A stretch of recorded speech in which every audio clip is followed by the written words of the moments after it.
It says I'm live. Am I live? Am I live? Who says that? It's not me. Hey, good morning, everybody. Good afternoon, everybody. It's Friday. It's Pi Day Friday. And if you are not here, you are missing the show of shows today. What a treat we have today. I took some of the things that we've been doing in the last couple of weeks and brought them to the next level. This has been an insane Pi week for me. Thank you very much. I found the item that you suggested. And there is, of course, as always, a backstory to that. And I'll fill everybody here in a couple of minutes. So welcome to Pi Day Friday. It is Friday afternoon, 2 o'clock Central Time. We're going to be here for the next couple of hours, taking questions on CompTIA, technology, and just about anything is fair game except religion and politics. I have, I guess when you get down to it, 4 projects in mind today. Two distinctly different ones, or 2 of them are distinctly different. And one of them is kind of a 3-parter. We got plenty of time to do it all. It's going to be a ton of fun. I am David Rush. I'm the senior instructor at Total Seminars, where under normal circumstances, pre-COVID anyways, I would spend my time preparing and teaching stand-up classes for government agencies, educational institutions, and wherever else the company says, hey, here's some group that would like some training. Go and teach them how to fill in the blank. But in that time, since March or so of last year, there's not a lot of stand-up training to be done, though we did just get a call from one of our 3-letter agencies that carry guns, and they said, hey, we got all of our people vaccinated, and we got a couple of weeks of time that we would like to book with you. So we're working on that. Not sure who's going to do that. That may be Scott, maybe Mike, maybe me. We're all the senior instructors here. And mentioning Scott, while you don't see his handsome face and his dulcet toned voice, he is here with us. I can see him answering questions in the feed. Scott Jernigan is with us working as moderator, and he just doesn't have the bandwidth right now to kill 2 hours face to face and not be able to do some of the multitasking that he needs to do right now. So he is sort of backed away. Wednesday, 2 days ago, he did his last joint appearance on the Mike Meyers AMA, again, because of, well, the project that both he and Mike are working on. He's got a ton of projects, and of course, they are deep into the writing of the upcoming undated to be released Network Plus book and video and CompTIA hasn't even told them the dates, so they're writing fast and furiously, and somebody knows it, but we don't. So we're trying to stay ahead of the game. He's trying to stay ahead of the game. So when he's not writing, he is the senior editor at Total Seminars. He edits Mike's books and a number of other products. He is an author in his own right with a number of wonderful titles under his belt. Check out Scott's ITF Plus, IT Fundamentals. That's the ticket for that thing, book. And he's co-written the Security Plus book for the last couple of years with Mike. And a technical guru, a musical genius. If he were a lady, he'd be a diva. I say that just because he's watching. Okay, new set. Just to get the nonsense introductions out of the way. We sent out all the black drapes last weekend. They're all back. And I said, you know what, let's just fold them all up and do a little change of pace. So I pulled some white ones out, and we'll do that. It was a huge, wonderful, gigantic, exhausting event. I have photos. I'm trying to find the best way to make them available. I don't use any of the commercial sites like Smug Mug, whatever that is. And I took my archive server this week, and I said, you know what? There must be pre-built gallery view scripts. So I'm going to install one of those. And I did. And it's not working. I'm in contact with the author of the script. It's been a year or so since he wrote it. There appears to be some changes in Linux since then. So he and I are working diligently to make it work on Raspberry Pi OS and the current version of PHP. And I think that's the problem. I think it's the PHP version. He wrote it on an older version that was current at the time that he wrote it, but should be some cool stuff. Long as I'm mentioning that, the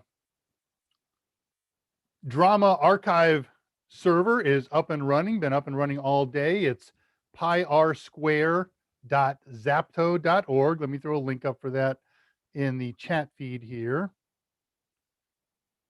I can do this. Hey, there it is. pyrsquare archive server link. And why I'm telling you that today is because I have taken a chance and archived, there, just posted that, today's show. There will be some typos in there and things like that. I'll make some changes along the way as we go. But if you would like to follow along with today's tutorials and my notes and what I'm doing, kind of, sort of, I change it up as I go. But all the key stuff is there. And I'm going to give you, of course, the link to the primary tutorial that we'll use for today's project.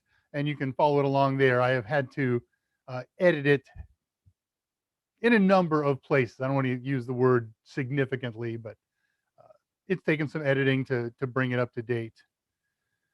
Man, what a killer week in prepping for today. Got to tell you, lots of late nights. Last night I was putting the final drive into it, and it's getting to be around 1 o'clock in the morning, and I'm typing and testing and changing and fixing and fixing and fixing and fixing and fixing and fixing. There's nobody out there who can do what we did today and keep it current. Man. And it's not their fault. It's the stuff we're playing with today. Our big project is called Wine. Wine changes so frequently that as soon as you write a tutorial for it, 2 days later, Wine has been updated. Revision numbers have been updated. File names have been updated. So I went and got everything that was just dead current last night.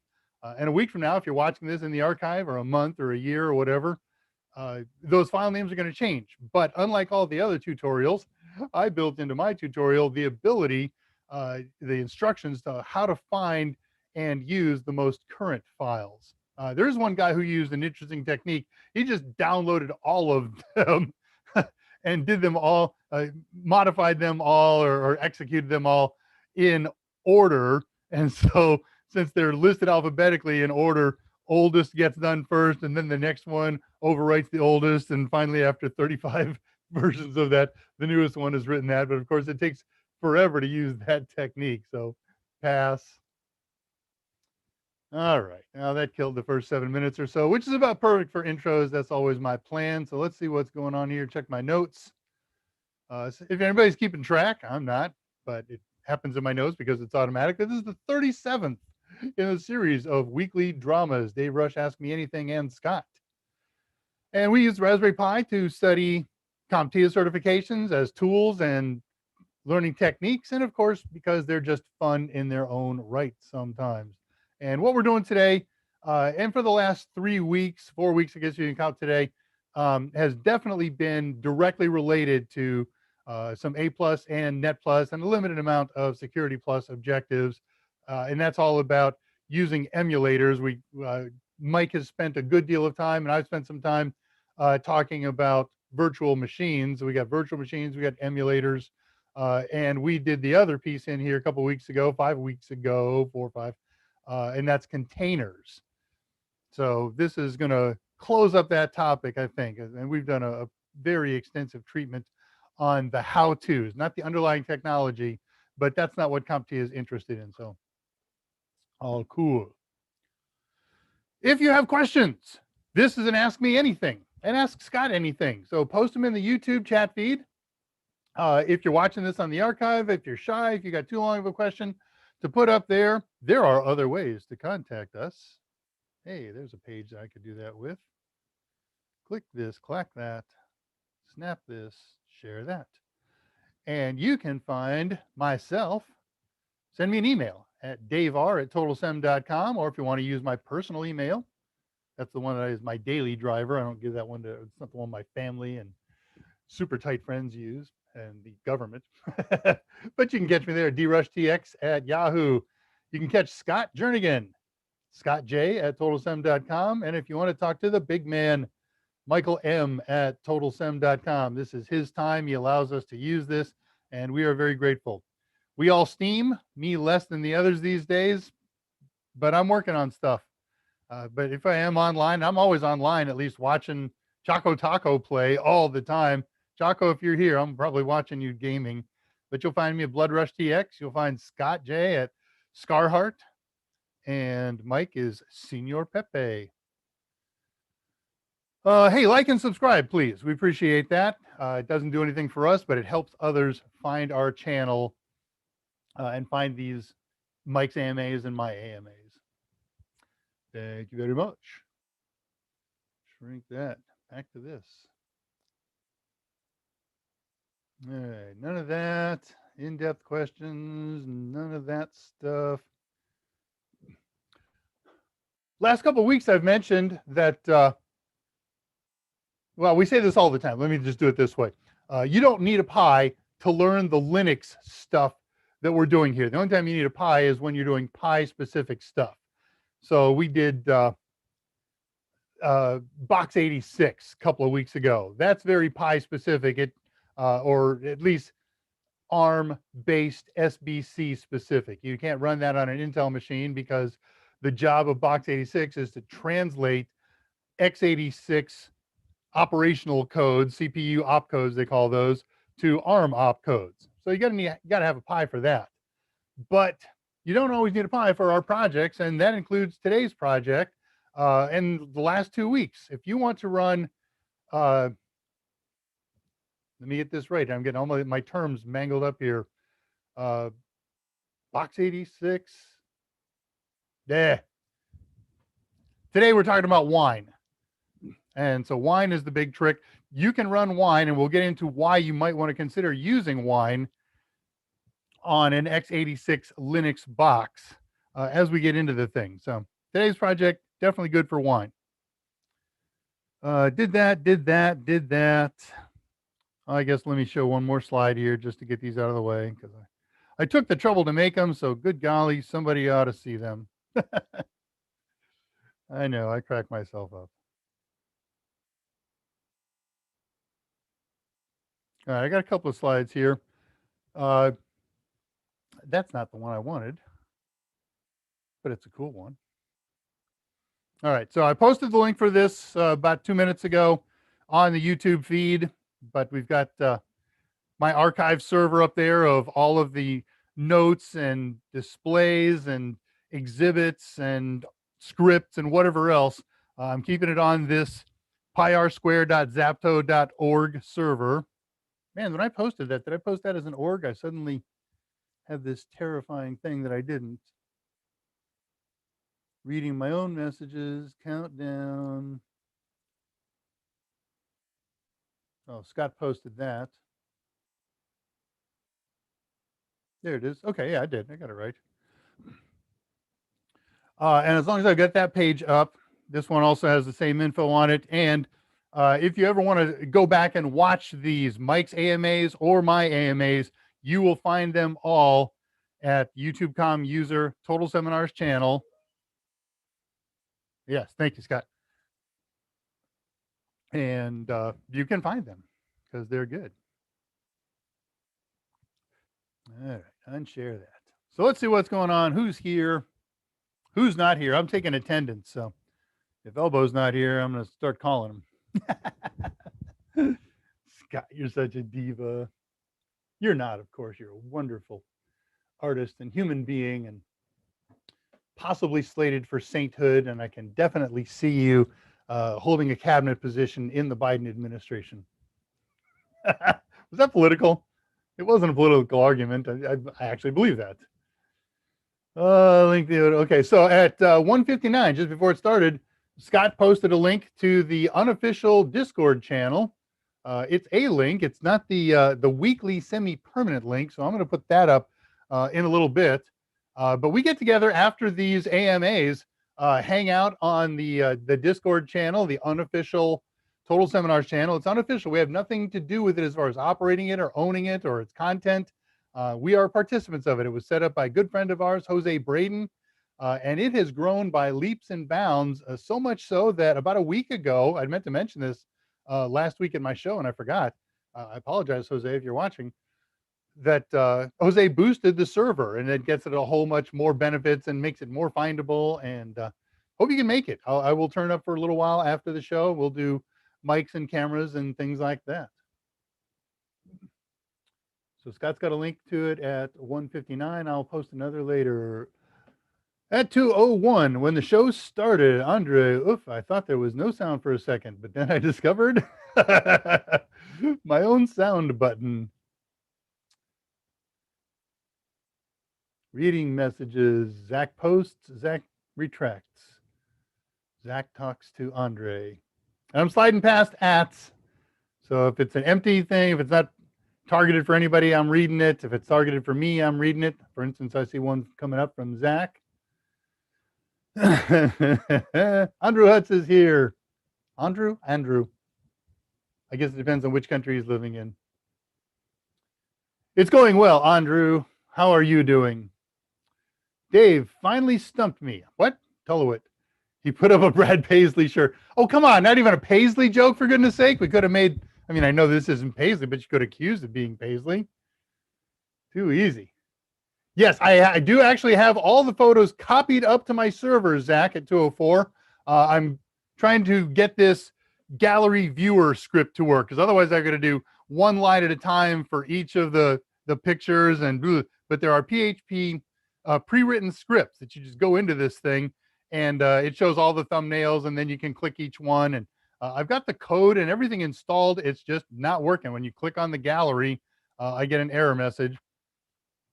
And that error message is built into the PHP script that's installed. So it has something to do with the script. Okay, link to the servers up at 2:05. Zach Morrill, I just want to say big thanks to you and Mike and Scott's dedication. I didn't realize how much planning went into these shows until I downloaded today's stuff from your server. Thank you very much. It does take a fair amount of time, and I try to be a good person and not use my daylight hours when I'm primarily working for Total Sem. They don't care. If I get all my work done and on time, I can work at night, I can work in day, but most of our staff and employees work during the day. And if they're working on a project and they want to talk to me about it or get me included, or I want to be included with them, then it seems to make sense to work 8 to 5 for Total Sem, and then grab a little dinner and then start working on show prep or whatever else. And speaking of whatever else, now this is coming up. We'll add this in a minute. So thank you, Zach. I appreciate that. Scott appreciates that. And Mike. Andre at 211, I've got a Pi Zero for a friend of mine. I've got a Pi Zero for a friend of mine. Does that mean it's a gift for him or her? The Wi-Fi ones were out of stock, so I got one without Wi-Fi, now waiting for the micro USB network connection. Yeah, that's one way to go. Another way to go, Andre, is to pick up, they make hats with USB ports on them for the Zero. I have an older one. I have a pile of same make and model I picked up from a guy with the horrible name PiY Hub, and he has an update to the product now, PiY Hub Blue. Big surprise. It's got a Bluetooth on there, and it's got 3 full-size, USB ports, and they are very cheap, like $10, $8, something like that. So something else to consider instead of trying to find, a USB micro connector Wi-Fi box. I did a related search on that in the last 2 days. I've been looking at AX gear. I don't think the house is ready to upgrade because at the moment I've only got a 70 megabit connection. So my my internal gigabit connections obviously swamp that. So do I want to upgrade to AX? No, because I'm going to swamp my connection already, or it's already swamped. On the other hand, I want to upgrade to AX because it's the newest and it's the latest and it's the greatest. And I'm finding more and more stuff out there for it. So yeah, I'm going to do it. But I've got a few machines that use Wi-Fi dongles to connect to our wireless network. And so I went looking for a USB 802.11.AX, also known as Wi-Fi 6 dongle, and could not find any. They're probably out there, and I haven't done a thorough enough search yet. If anybody finds anything, throw me a link. But that's the next area, of non-Pi. Wow. Okay, that's going to clear. I beg your pardon. That'll be my next non-Pi project, is playing with AX. Mike is about 6 months ahead of me on that. Gonna make another pie hole. Pie hole, I mean. Okay. Lots of people run two Pi holes, and there's some good reasons to do that. One's a backup of the other. Um, if you set multiple DNS servers in your Windows configuration file, it actually alternates the calls between them.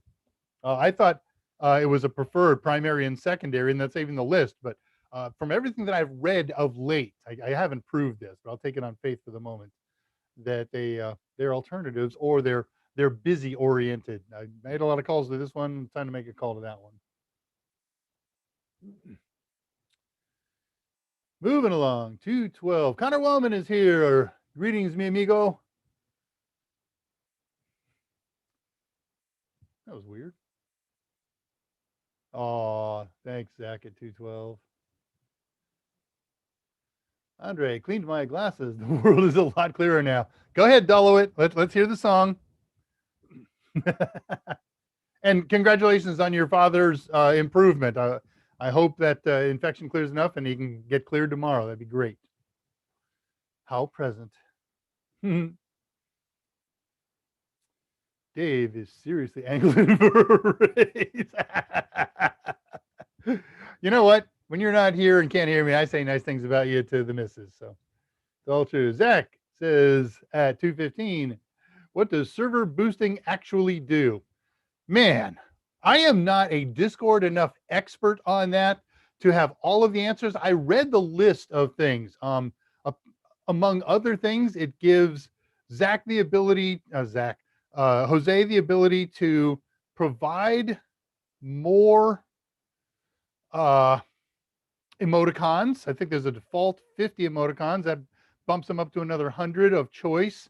For our purposes, it improves the video and audio bit rates. So we get higher quality video and audio when we use cameras and mics. There's some internal things. There's some exposure things. If you look, just do a Google on, I don't use Google. If you use a quant search for Boost Discord server, you'll find a big list of things. And the ones that I found that most directly impact users of the server as opposed to the administrators get some more benefits, are the two that I just mentioned. Zach at 218, if you are getting errors uploading them, you can do what they do to hide virus like zip and 7-zip it. Oh, I'm not having any trouble uploading those. The trouble that I'm having is on the photo viewer. I have right now 60 or so photos that I've uploaded into an images folder. It's another name, and the particular product that I'm using, it's called PHP Photo Viewer, I think, something like that. PHP Photo something. It can see them. It can do everything. It can manipulate them. It generates a screen.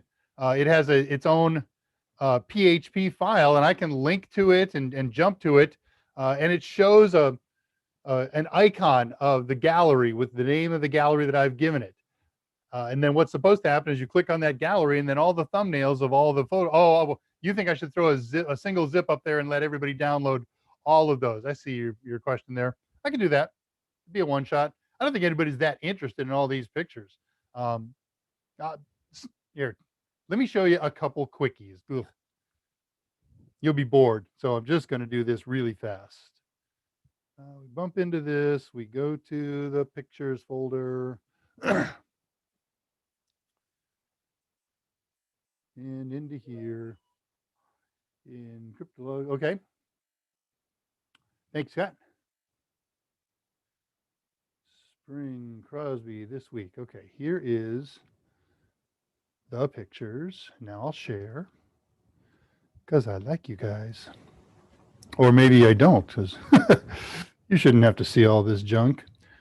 Okay, so this is before the event started. We were setting up, and we were done with our part of the job. And so I had the lights killed, and we did this. And my job for this particular event was all this perimeter black pipe and drape. I got black lights all over the place, lighting up stuff like that. Okay, I'm looking down a little bit. That'll fix that. I got dance lights going.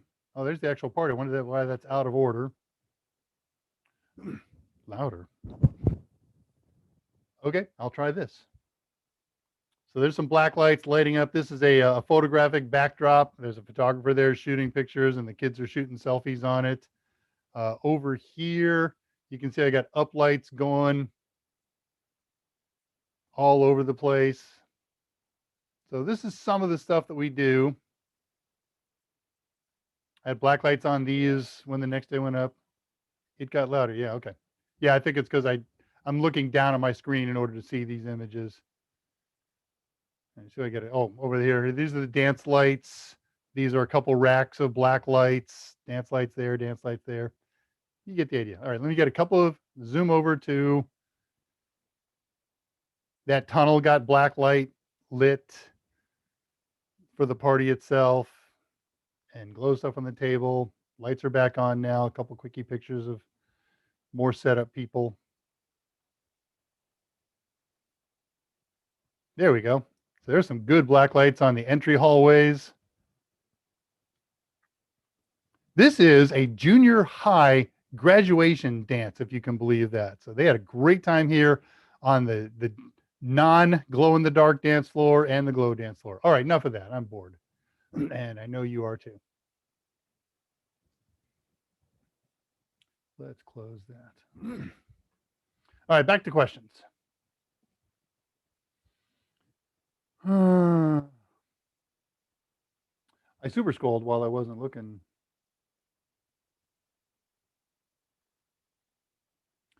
Finding my way back. Where to super bursting? If you're getting errors. Okay, so I'm at 221. Andre, it's going to be a pie hole for a friend. Okay, he saw mine and loved it. Cool. I think that's great. I think doing that for your friends is a very nice thing to do. You're going to have to teach them a little bit about what to do if it goes down, how to go back and get functional until you can come and save the boat. And I think that's the biggest deal of it. Alice is here. Can you explain hash collision and why it's dangerous? So Scott posted something. Let me follow up, look at and see what he posted before I offer my own little here.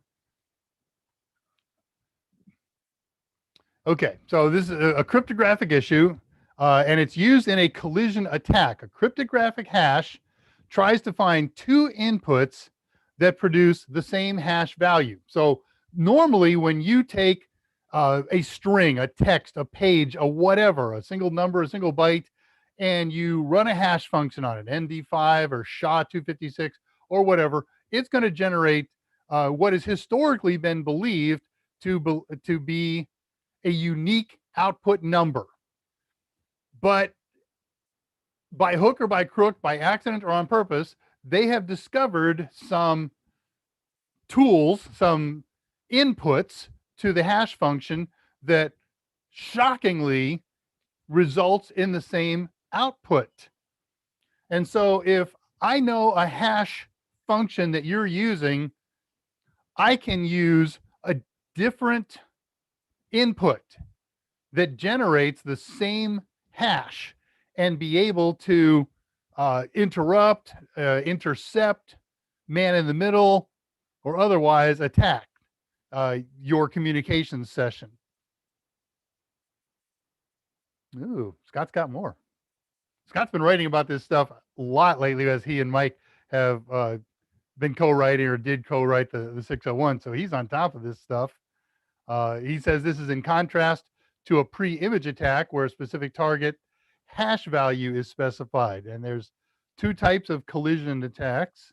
The collision attacks find two different messages that result in the same hash. And then he griped about my sound because I looked down and talked into my microphone. Sorry about that. Many applications of cryptographic hash functions don't rely on collision resistance. There are techniques that we can build into our applications that will resist these collision attacks and other kinds of hash intrusions, malicious activities. And they say, for instance, HMACs are not vulnerable to that kind of attack. HMAC is a great topic. I'm having a really good time working on that and researching it for Mike for some old video adjustments. So bottom line, it's a way to use two different inputs that could potentially result in the same output hash.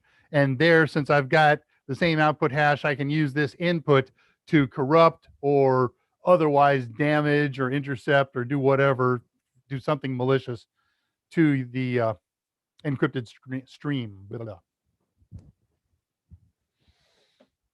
We can dive further into that on Discord if you like.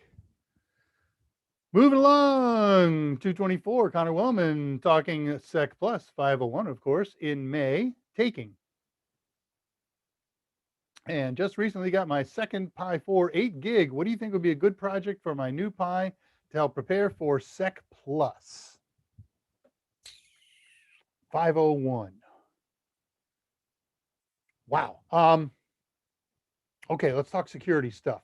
IDS, IPS, we did a project on that a while back. You don't need an 8 gig Pi to pull that off. Docker project, they definitely want to know about containerization as a security tool. That's quick and easy and painless to do too. It's a lot of fun. Blah, blah, blah. Let me think about that a little bit more as we go on here. And Scott, what do you think? You're sharp on the Sec Plus objectives and the things that we've done with Pi. Maybe you could post some ideas. And anybody else? Get what you mean if it's the thumbnail showing. Yeah, okay. So Tolowit talking to Andre at 225. Alex checks in with Scott. Okay, good. You got it. And we're just about to the end. 231 Tolowit. Wait, I know who Brad Paisley is. Citizen of Peytonville. Exactly right. Okay, Zach's got a new build going, and Elbow's not here to tell us about his build, so come on. Oh, I can like it myself. I haven't done this because this isn't my stream. It's Mike's, so I can like it. All right, back to notes. So where we've been and where we're going. We have, over the last 3 weeks, done 3.5, 4 projects. 3 weeks ago, we started Box 86, an x86 emulator that enables us to run programs that are designed to run under Linux, but on ARM-based computers. That was a fairly simple install, as my usual overkill explanation style goes. We chewed it up into 45 minutes, but you can actually do the install in about 6 or 7 minutes. After that, we did a pair of projects, overclocked a Raspberry Pi to the max. It was a 4B, and we ran it up to almost the max. We ran it to 2 gigahertz. The max is about 2.15 gigahertz, a little slower than that. We stress tested it and temperature tested it with and without a cooling solution, and discovered that if you want to try and run it at that high speed, you're going to need a cooling solution. So I fired up an ice tower and ran it at max 4 cores, 100% for 7 minutes, 5 minutes, and 2 with no load, just to see what it does. And it just whistled along merrily with no stress and no over temperature at all. Went up to about 50, 52 degrees C. It doesn't start throttling until 85 degrees C. So that's our cooling solution. And by the way, I was on eBay yesterday or the day before looking for another ice tower. I paid $28 for my ice tower.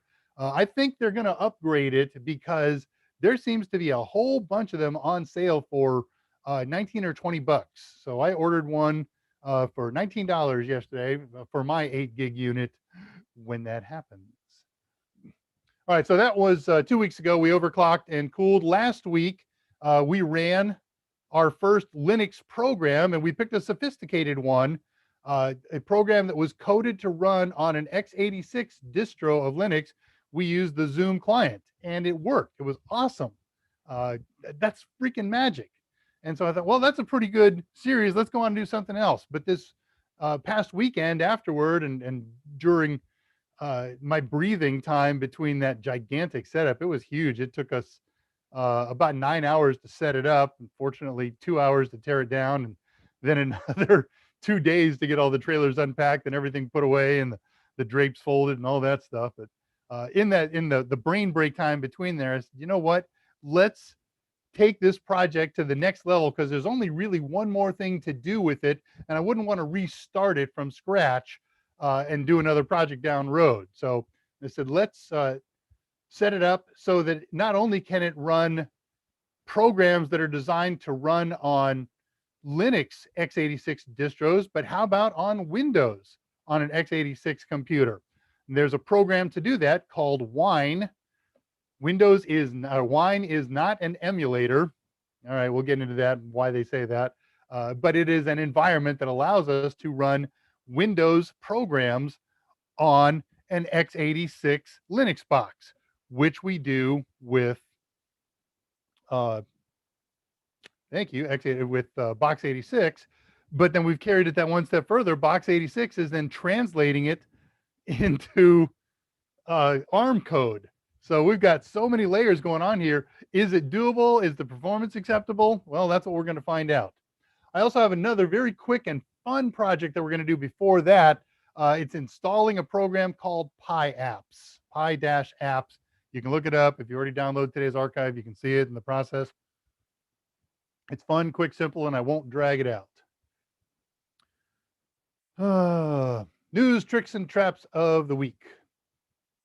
Resources site is up, pirsquare.zapto.org. That's just going to be a weekly notification that I keep in here until something happens. News next. In the middle of Mike's Wednesday AMA, we got a delivery. 29 days prior, I ordered a new stack for my cluster, my Pi cluster. The only difference between it and this stack, besides it's kind of lower quality, is each upper layer has a fan on it. So Wednesday night, after drama and after Discord, I sat down and I slowly tore apart stage by stage by stage of the one and built up the other one. And after about 3 hours, you would think something like this could be done in a half an hour. You'd be wrong if that's what you thought. I certainly was. I had a whole new stack built that's got fans blowing on all the CPUs. I did some initial stress testing. It works well under load. So I have started Prime Pi testing again with cooler CPUs, and hopefully in a week or so, I'll have some good numbers to report to you. It took a lot of fun. I don't have any old unanswered questions. Talked about Discord. Let me put up my Discord information. It's a little different than Scott's. First, and let me tell you why I think this is different. There's something going on. Oh no, this looks right. This looks like the same one that Scott put up. So whatever the moment time mark is right now, looks like at about 38 minutes after the hour, I've posted a link, and I'm going to post it. Let me share it with everybody here right quick, in case you're looking at the archive. And historically, if I say you're looking at the archive, that would be kind of silly. Thank you. Yeah, me too. Because these used to change daily, but we got word a week or two ago that Jose Braden, the operator of the site, set up what they call a permalink. It turns out it's not exactly permanent, but it's close. Let me go to my share screen there. There it is. The link that Jose provides now is good for a week, and I think the new one started on Wednesday. This is Friday, so Wednesday to Wednesday or so, Wednesday to Tuesday, this link should not change. And of course, we'll update them every week in Mike's AMAs and in my AMA, but this is good for a few days. And if you're missing this because I'm taking it off, pause the show here and copy that down or write it down. It is case sensitive, but no longer do they change daily. They now change weekly, and that for me is very exciting. Oh, all right. Checking if any new questions happened up.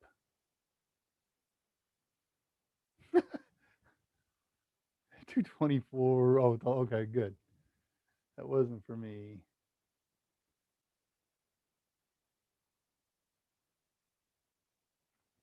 Passing 233. Yes, hit that thumbs up button. It's worked, man. 10 of our 12 people here, myself included, have now thumbed up. We need more people because you're going to miss. This is going to be such a cool show. You are totally missing it if you're not here live. But if you're here watching on the archive, it's still totally cool and you'll be able to follow along. Thank you, Zach. Use of work. I haven't actually put in my room yet. Okay, so the build waits.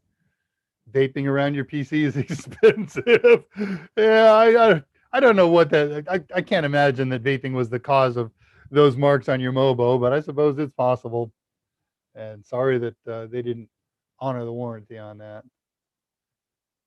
Jay Kerr is here. What's a good beginner's unit of Raspberry Pi to start with?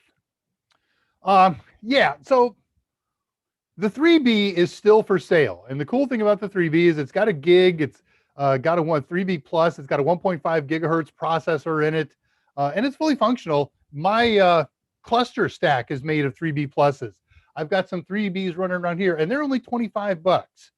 But for the extra 10 bucks, you get a 4B plus with 2 gigs of RAM. So both of them are great beginners. I don't recommend the Zero as a beginner.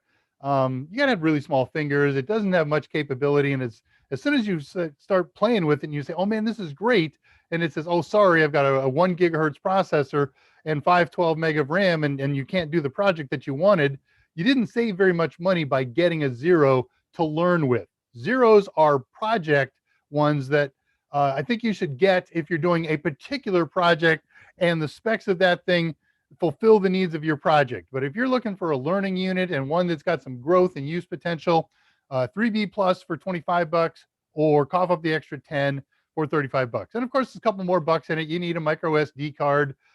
Be thinking minimum 16 gigs these days. I don't touch anything mostly anymore with less than a 32 gig card. You can buy cheap ones for $7. You get what you pay for, but that's great for learning and experimenting.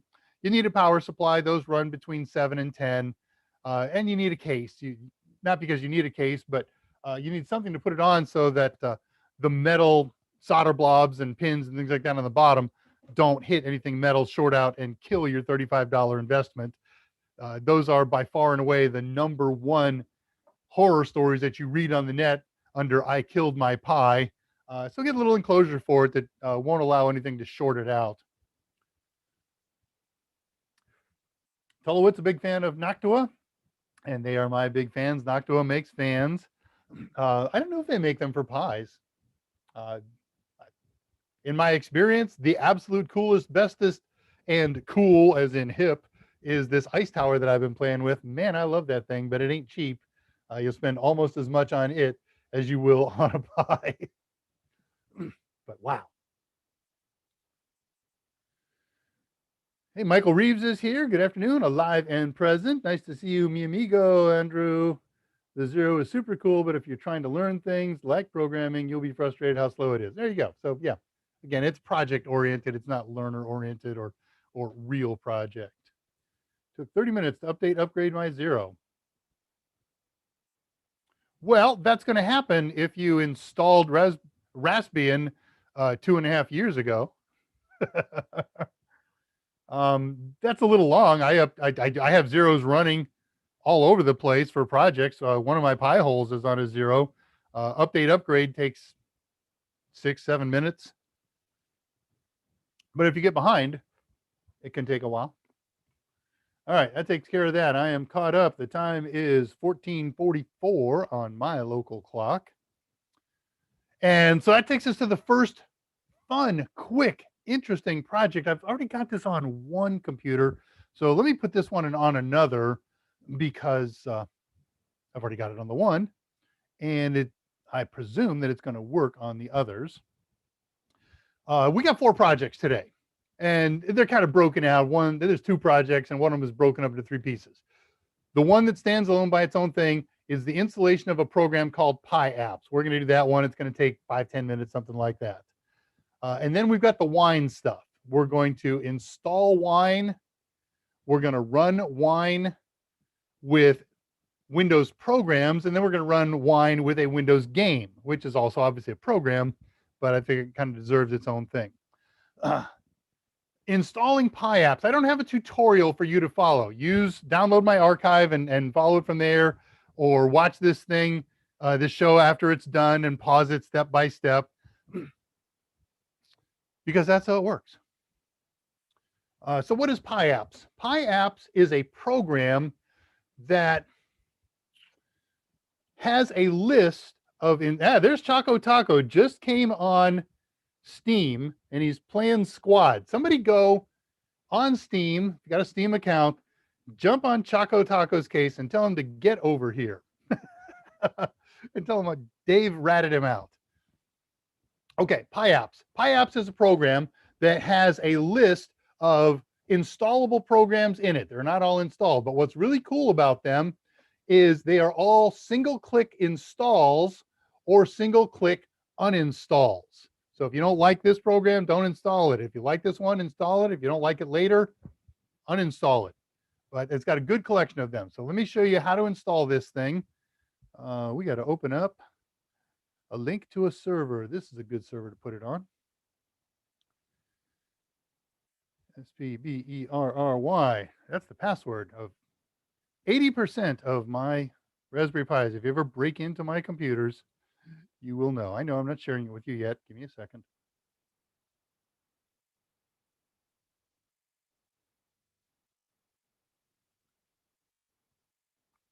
All right, and we'll open up. Did I put Firefox on here? Nah, so we use that. That's okay. And whilst that comes up, let me go look at my tutorial.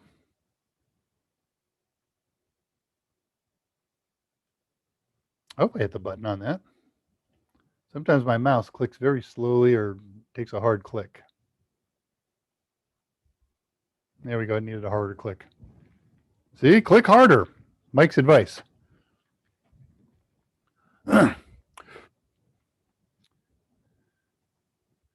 All right, so the first thing to do is to go to this website, github.com, whack botspot, whack pi-apps.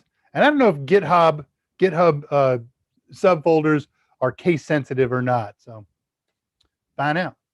Well, I know that this is the link that I got, so it's going to work. Yeah, I know. Every time I look down, it just, not much I can do about it except the reminder. Thank you. All right, so we go down to the bottom of all this stuff, past all of his file entries here. And it says, to install Pi apps, you can either run this wget command, or if you want to manually install it, doesn't matter which you do, the result will be the same in the end. You'll do this git clone command. This is all one line. And this one, the second one, it just shows you all the nitty gritty and what's going on under the table and things like that. So that's the way I did it yesterday. How did I do this yesterday? I used the wget. Let's go for painless and quick.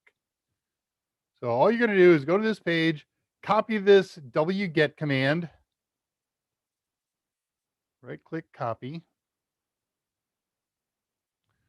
and then open up a terminal session. You can do this with the terminal program that's built into the viewer here, or you could have gone to this site from your Windows machine and then opened up a putty session. Okay, and then type in that command and hit the big enter key.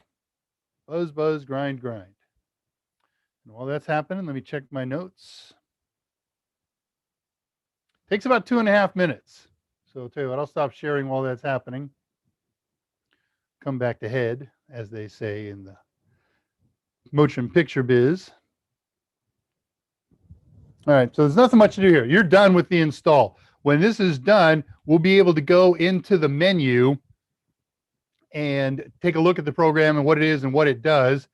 You click the Raspberry Pi icon button in the upper left-hand corner, go down to accessories, and you'll see in the accessories is Pi apps. Oh man, I got away with that. I didn't do a sudo apt update. Oh, it doesn't matter. I don't have to do a sudo apt update or upgrade for this installation because we didn't do it as a sudo apt install. It didn't come from the Raspberry Pi repository. All right, it's 20%, 40%. I'll just relink back over there while we're happening. 80%.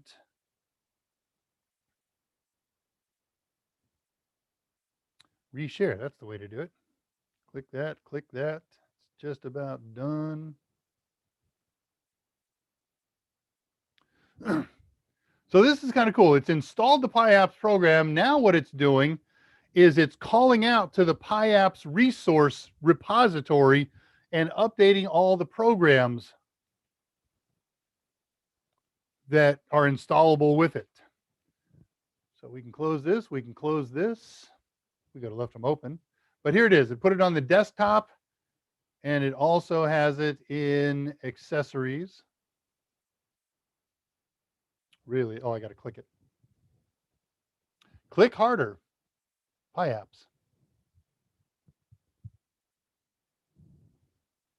This poor machine, this has been our demonstrator model since almost the beginning of this thing. It has so much stuff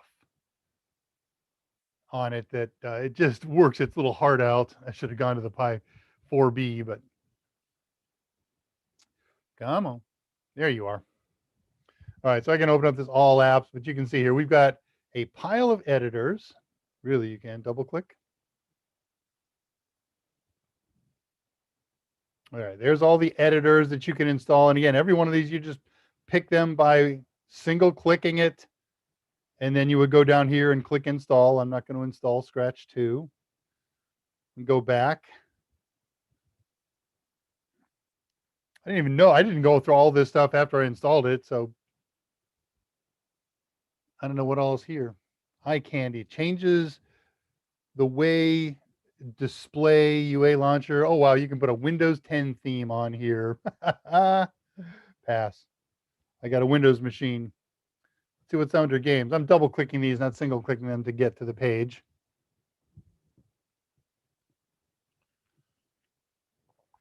Astro Menace. I don't know what that is, but I will be playing that later, I assure you.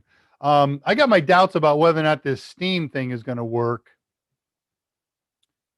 But because we tried that manual Steam the other day and the installation failed because they changed the game up on it. So I'm not going to try that.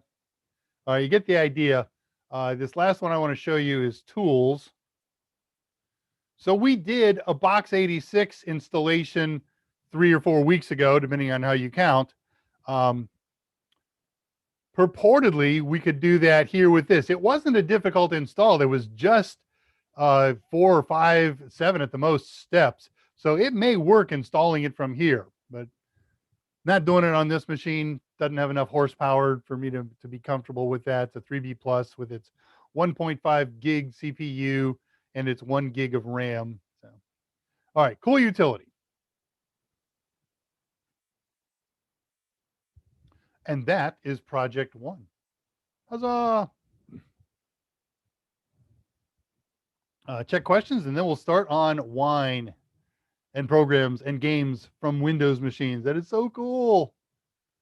Let's close out of that. I don't need him anymore. There we go. All right, what happened while I was gone? Somebody already loves PyApps. I'm ahead of myself. I got to get back up here where it was.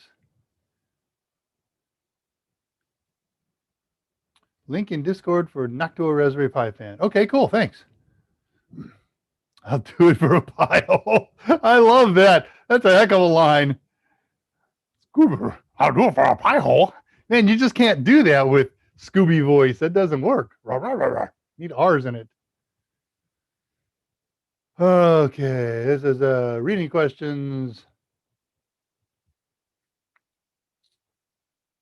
It was Wi-Fi, though, to be fair. Yeah, that's what I'm using it for. Okay.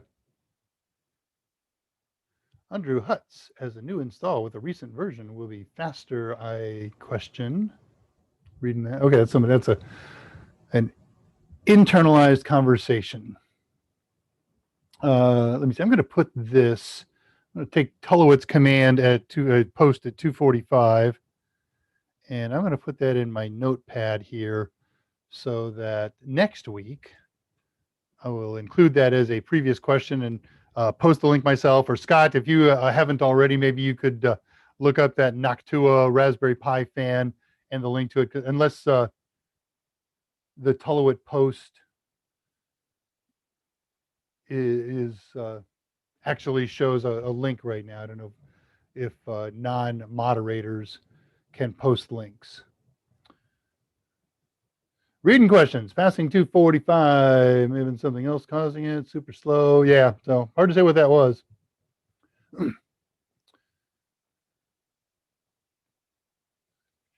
No, I would love to answer super challenging tech questions, but I have 3 projects and they're going to kill close to an hour. If I don't get them all done, I'll finish it up next week. But they are just coolness and all get out. You stop me with deep, hard technical questions, I will answer them. But you know the way I answer questions. I use the mic analogy. You ask me what time it is, I'm going to tell you how to build a watch. Guess what? Password I forgot again. Luckily, I wrote it down. That sounds like a habit you might want to get into, Andre. You almost got burned that pretty hard. You did get burned by that one last pretty soon. Right. Michael Reeves knows the password. 1, 2, 3, 4, 5. 1, 2, 3, 4, 5. That's the same password as I use on my luggage.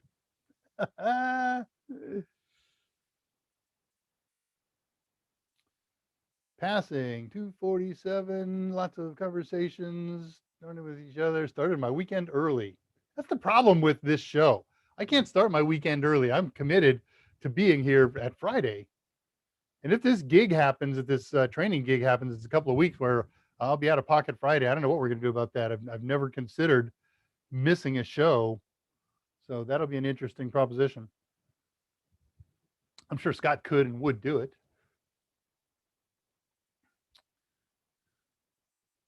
I love Pi app, says Alex. I pass it to all my friends who have Pi. It's also updated on a monthly basis. Top. Nice. Yeah, that should happen when you do app get update upgrade. Little known fact, says Tullowit. InSync originally wrote their hit about their love for tiny computers, but their manager, oh God. I can't believe I actually started reading that out loud. I'm embarrassed for both of us. I am pleased to say that I didn't finish reading it out loud. And I will not read the Britney Spears one out loud. Good Lord, you're all over the place. Uh-oh. Alex, you're in trouble. You didn't pass Pi ups to Andre. Okay, Scott has posted the Noctua link. Thank you very much at 256. It's not going to be as cool as my ice tower. They make a low profile ice tower one too. I got to get one of those so I can put it in a case. They make cases that accommodate the ice tower. It's kind of cool. I like that big tower sticking out of the top of it. Oh, pie me, baby, one more time. Hi, Dave and Scott, says Simon Edling. Greetings, Simon. Long time no see. Kind of, sort of.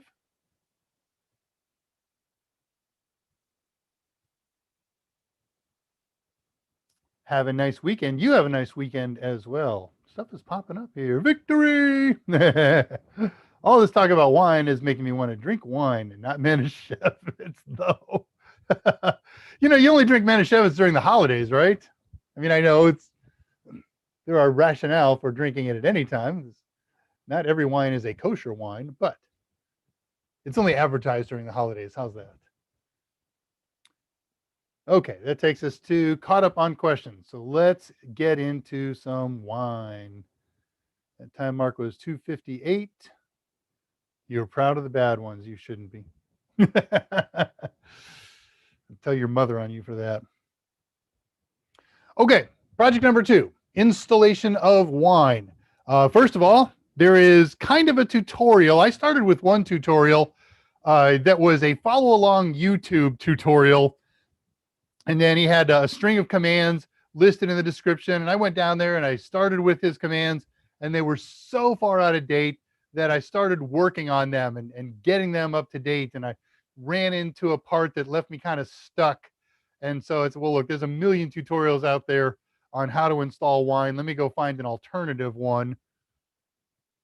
And I sort of married the two of them. So let me show you el tutorial that is the primary one that I'm using. And then we had to make some mods to this even.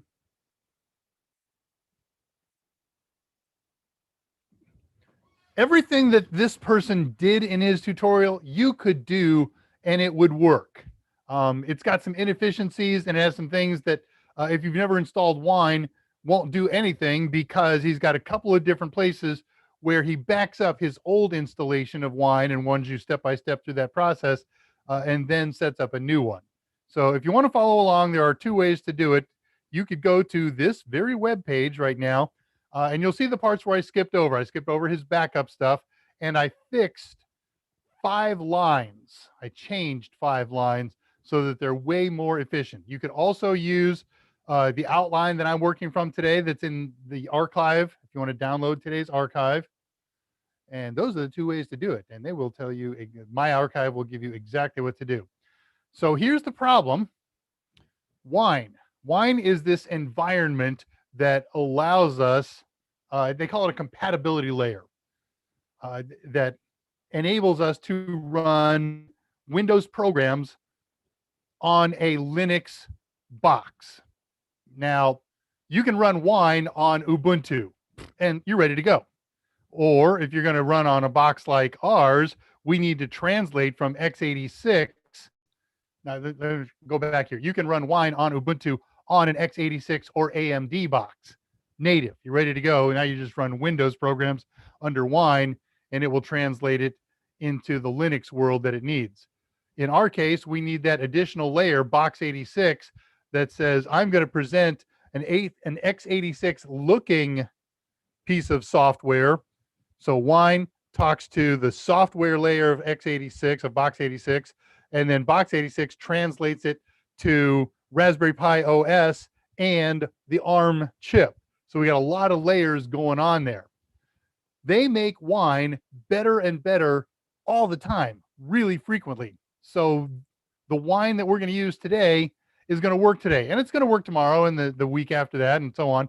But it's not going to be long before they come out with a new version, a new subrev of Wine, and it's going to have newer and better features. When they went from the last 5.x to 6.0, there were hundreds of improvements that really made things work even better, and we're up to 6.7 as of last night when I downloaded the most current stuff.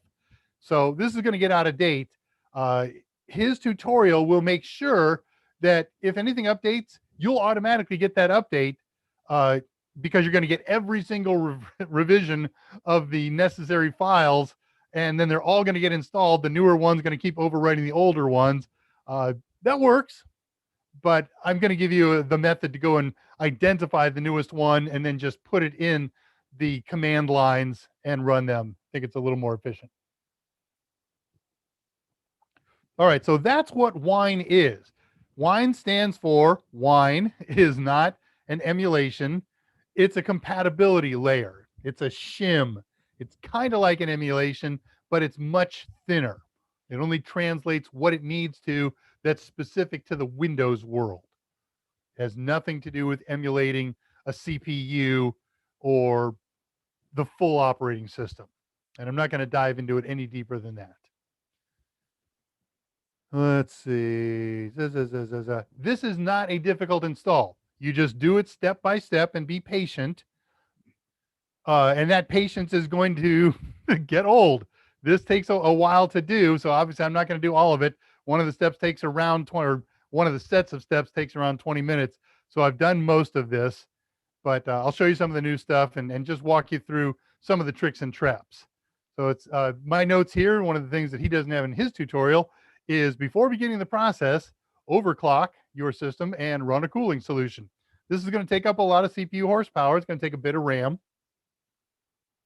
And for the best experience, I want the fastest CPU running that I can.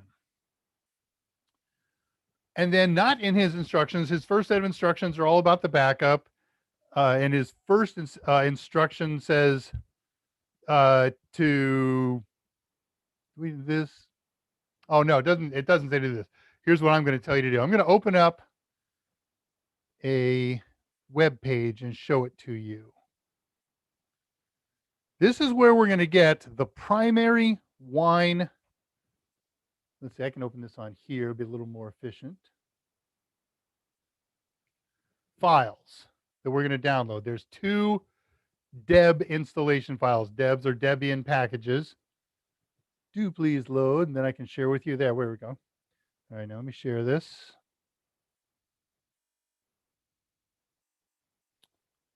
So this is one of the ones that you're going to have to read off my archive notes or pause your screen right now and read from here. We went to DL, download, winehq.org, wine-builds, whack Debian, whack dists, whack Buster right now. Buster is the present version of Linux that's running on for Raspberry Pis, and binary-i386, lowercase I.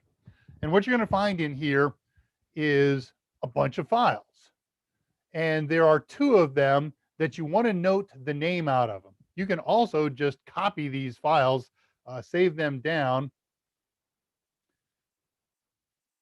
One of them, this guy, wine development debug underscore 6.7 tilde buster. When you go look at the tutorial on the tutorial website or on my tutorial, not on my tutorial, I fixed this, this 6.7 asterisk is not there, or the tilde.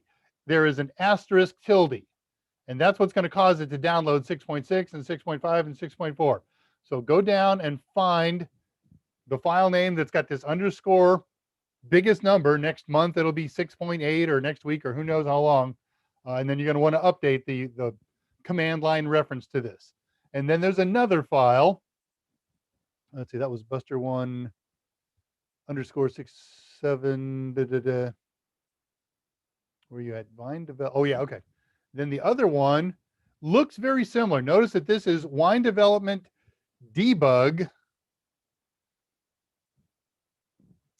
I don't want the debug. I misled you there. Let me take you to the next one.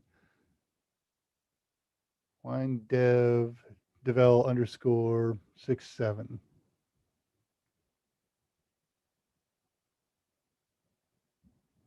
Wine devil dev. No. All right, this is one. I'm sorry, I misled you, but I want to get it right here. So one of them starts wine devel -i386, and there's going to be another i386 at the end, and that's where we're going to want to get our 6.7. One of the two 6.7s that we pull out of here, right there.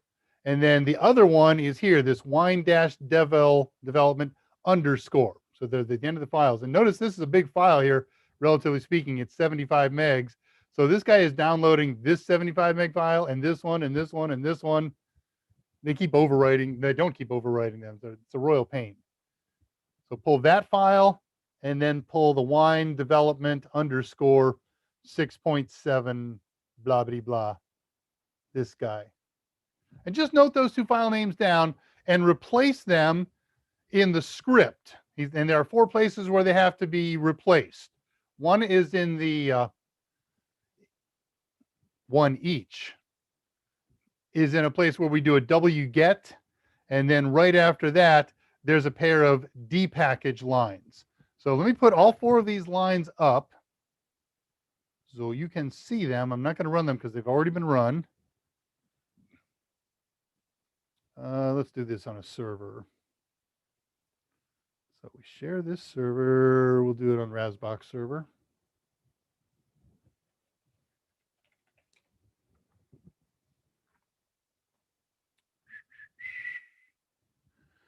Share it.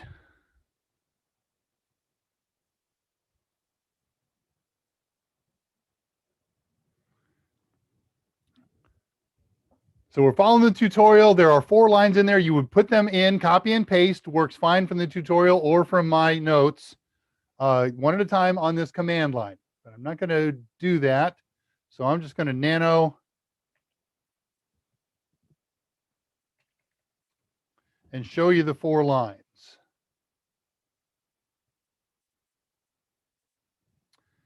Yes, I was playing with Doom.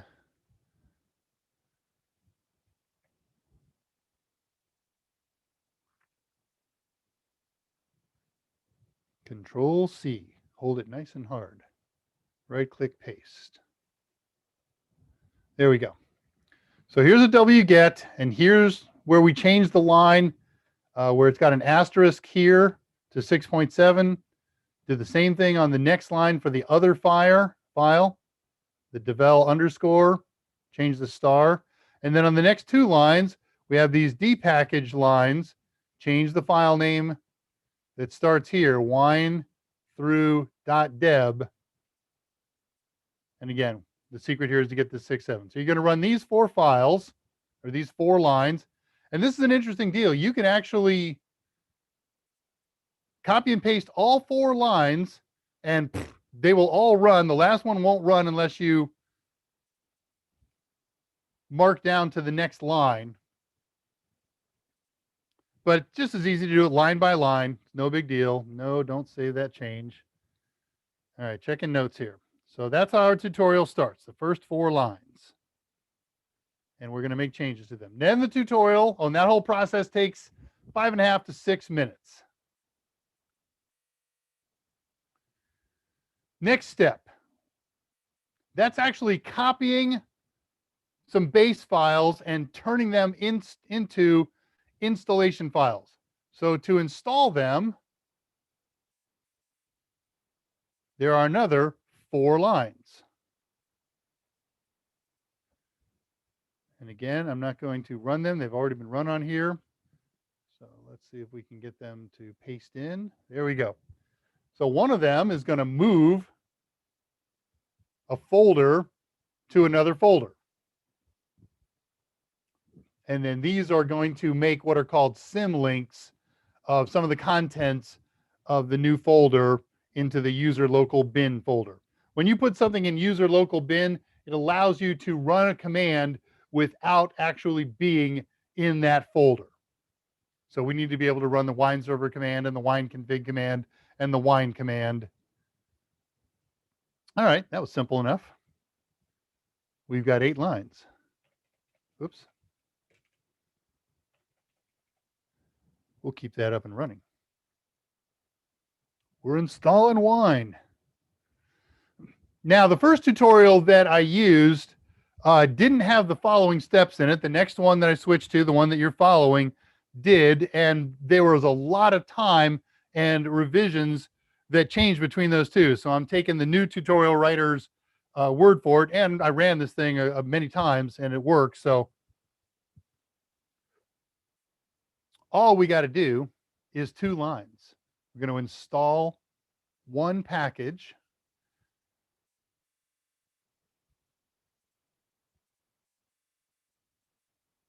And we just do a sudo apt install libs standby 0, and then he prefed it the yes, so it didn't prompt him for, are you sure you want to do this, or do you want to do this, yes or no?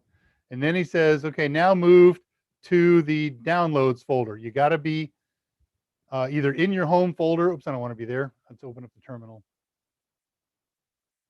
Have a terminal already running? Yeah. CD downloads. And you can see here's the 2 wget files that I downloaded. And here's a couple more that we're going to play with later.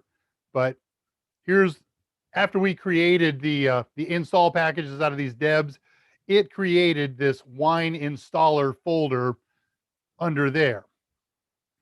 Do we care? Yes, but only for one reason, because the next couple of commands are coming up, excuse me, is to clean it up, to get rid of that folder. I left it in there because I wanted to know what was in it.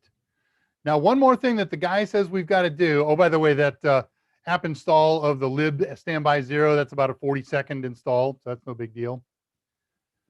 His next instruction says we've got to download another file. It's called the libf audio i386 file, and it says no matter its version number. So same thing here. I want to go to a web page, and I want to find the current version of the file in question. So let me show you where this page is. You could just follow his instructions. He's got a way that downloads them all, and that's fine. But you know me.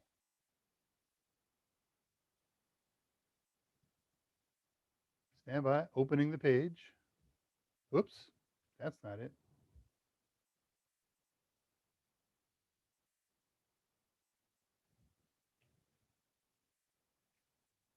There we go. Okay, we'll share that with you. Boy, that's a terrible look.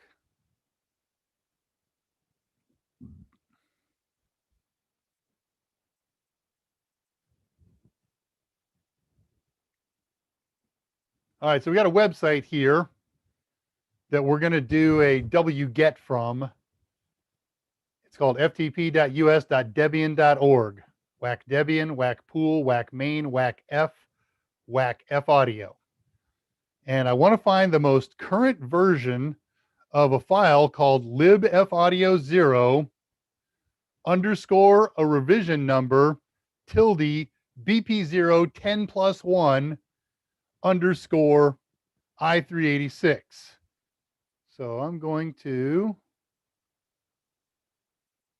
I don't have to scroll down through many pages. I know that it's down here at the bottom here. It's this one. There's libfaudio0 underscore 21.02-1. So I'm going to replace his asterisk in there with that value, and that's the wget command that I'm going to run. So let me show you that in the terminal without running it, I hope.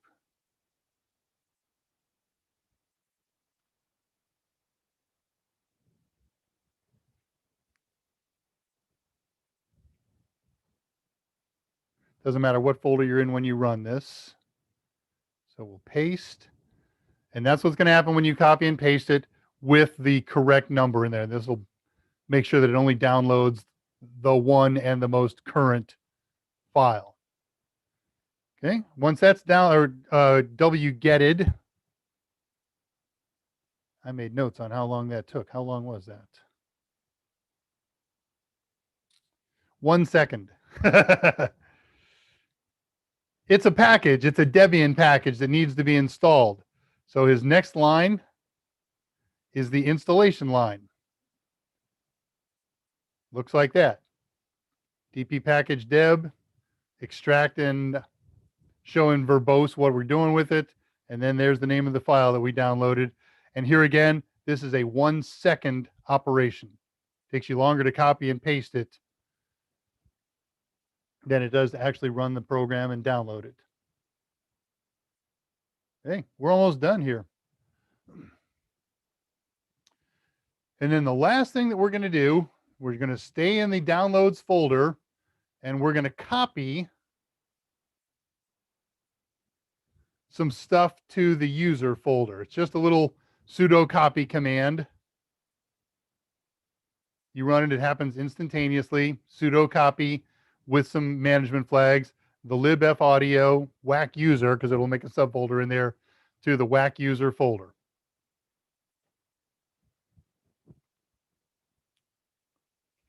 Let's get out of this nano.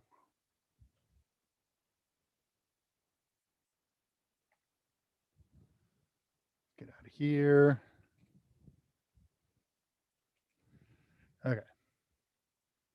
I'm not sharing that with you. Doesn't look shared. That's all right. We're just copying, pasting, and running lines. So you haven't missed anything.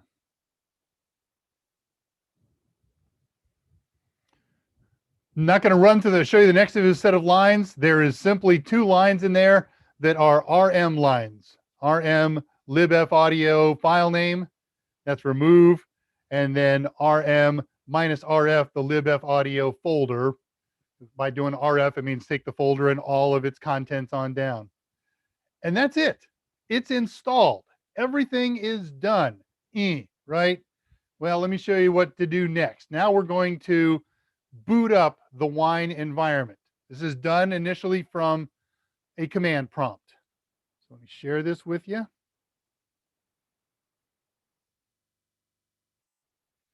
The first time you run this, you're going to get error messages and panics, and it's even going to appear to stop and take you back to the prompt. Don't sweat it. And this is going to take you somewhere between 10 and 20 minutes. All you got to do is say wine. Come here, you. Wine boot. This is in the tutorial. Double checking, make sure I don't typo something. Yeah, wine boot. And these are not going to happen like this. This is what happens when you run it the second or third time. But when you hit this command the first time, a little box pops up in the middle of your screen and it says, wait, I've got to install this, and support for the .NET command, and all kinds of other messages are going to pop up during that installation. Again, this takes time, 10 to 20 minutes. What's the thing? It says Wine Mono installer needs package for .NET. It's going to stop at some point in here, and it's going to say this message to you on the prompt line. Wine Mono installer needs package for .NET. It's not a command line. It shows up in a Windows box. And there's an option to cancel, and there's an option to install, a button. Click the install. And now more error messages are going to happen on the terminal. Don't sweat it. Just wait for it and wait for it and wait for it. I'm waiting for it. After about 5 or 6 minutes, maybe as many as 10 minutes, I got a message that said wine boot event timed out, and it took me back to the prompt. And I was panic stricken, but I just waited. And after about 20 or 30 seconds, things started happening again. It was kind of like somebody magically typed something into the command prompt and more stuff starts happening. So don't sweat it. Let me see what other messages pop up. I got a message pop up. I got that same message pop up at the beginning. Wine configuration is being updated. Please wait. Okay, keep waited. That wasn't up very long, 10 or 20 seconds. The install continues. And then the very last line of it, this is the one we're looking for. So it looks like it's stuck here. It says wine : configuration in L homewhackpie.wine has been updated. And it just sits there. And I was waiting for something to happen, and I couldn't tell if things were happening in the background. I opened up another window and I ran top to see how busy the CPU was, and it wasn't very busy. And so after 5 or 6 or 7 minutes of panic and nothing happened, I just hit the enter key and it took me back to the prompt. Okay. So then I ran the command again, just like you saw here, wine boot. And the first time I did this, I guess the second time, these 4 lines that you saw happened a little slower. The whole thing took 20, 30 seconds. And then by the time I ran it the third time, it says, okay, I'm running. I do 3 lines right away. That's 1 for each processor. And then the 4th processor. Now, I may be running multiple instances of wine boot by doing this multiple times. I'm not certain, but it doesn't seem to hurt anything. So, okay. So wine is installed. It's up and it's running. You're not getting any error messages when you run wine boot. So this thing is just waiting for a program to run that's a Windows program. And so I did some experiments with some different programs. I discovered one thing that threw me. I tried to run the old Doom that was released for DOS, and it choked. It says, nope, you got to run DOSBox first. And I didn't want to do another compatibility layer, so I let that go for now. I'll play with it later once I know we've got everybody cooking and running. Now, there's one more piece that makes managing and using wine a little easier. It's called WineTricks. Again, we're taking this straight from the tutorial. It tells us to CD to the downloads folder and then run another wget. I'll show you that wget line. I don't think it'll hurt me there. Whatever folder you're in when you run a wget is where it's going to put the gotten files.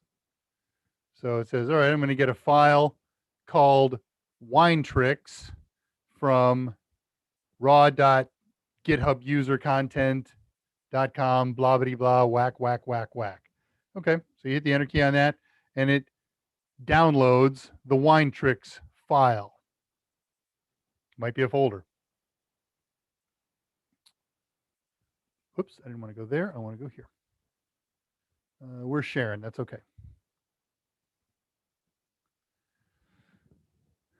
And then we do 3 different commands. One is a chmod command to make WineTricks executable. And then we're going to move it to whack user, whack local, whack bin. Again, just reading off the tutorial. I'm not going to put them up on the screen. There's no point. These are all instantaneous commands. And then this one I'll put up on screen. One more program. This is a really cool little program. And that's why I want to put it on screen, because I want to talk about it. Sudo apt-get install cab extract -y. So cab extract is the Windows version, I'm sorry, the Linux version of a Windows program. You know, you have source files that are contained in kind of like little zip files or compressed files for Windows installations called cabinets or cab files. So this is the Linux version of the utility that extracts Windows files from cabinets. So we may need that during certain installs when it says, oh, wait a minute, I'm going to need this Windows thing. And one of the really cool things when I was doing the Wine installation is watching the Linuxized versions of commands that came down, things like task kill and task manager and things like that. So there's a whole bunch of Windows utilities that have been Linuxized and brought in. Actually, they're not. They're real Windows utilities. They've been genericized, so they don't care what version of Windows we're emulating on here. And that's some very cool stuff. Hey, we done? Can we run programs now? Yeah, we're done. The last thing is a note that I have where they were talking about how you need to change something called the no banner environmental variable. The steps that he used aren't doable anymore. So I think he was using Rev 521. And I think because of the new revs, what he documented is no longer necessary. So we're done. Project number 2 is done. We did PyApps. We did installing Wine and all of the Wine support file. So now the trick is, let's run a program. I've got 2 programs to run, and I haven't installed either of them. I've started the install just to see if it looks like they're going to install, but I'm taking this as a grand leap of faith. So here we go. I've already done one of the steps. I'm sitting here in the downloads folder, and I went to a site that I'm going to show you. And I downloaded this installation program. This is a Windows program. Note that it ends with an exe, and it's called IDman 638 build 21. IDman is Internet Download Manager. Windows downloads really smart right now. If you get you're downloading something and it gets interrupted, you can start up again. It remembers where you pick off. This was a program that did it before Windows had the native capability to do that. Let me unshare this with you for a moment. Let me show you where I got this and how you can get all this as a tutorial.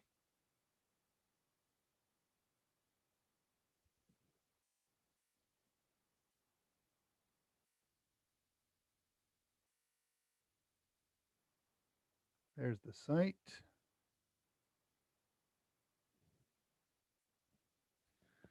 And then we go to a web browser. There's one.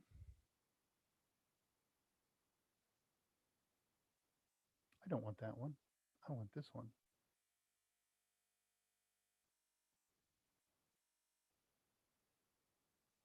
There we go. That's a good page.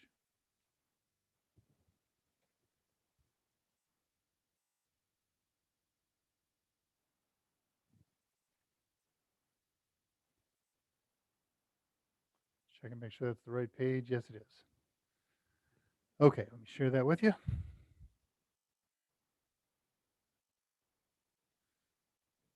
Okay, it's a little bit of a tutorial here. They kind of sort of try to tell you how to install Wine. They are woefully out of date, so don't use any of this nonsense. Allthings.how, how to run Windows programs, games in Linux using Wine. Separate all that with dashes. So all I want to do is we're going to presume that you have Wine installed, and then you download from here that IDM program. And it'll automatically go to your downloads folder. And after downloading it, then you open up a terminal session with your Pi, which we're actually going to do here, and we're going to run it. So let me copy and paste that, unshare. And the one thing that he didn't specify in his steps that I tested to see if there was a typo, and sure enough, there is at least incomplete information. He didn't tell you that you have to be in the same folder as the downloaded exe file. So I tried it. I assumed that you did, but I tried it outside of that folder. And of course, it gagged, and there's no reason that it shouldn't have. Okay, so here we are. We're in the downloads folder. It's got this ID man file name. So we're going to say wine.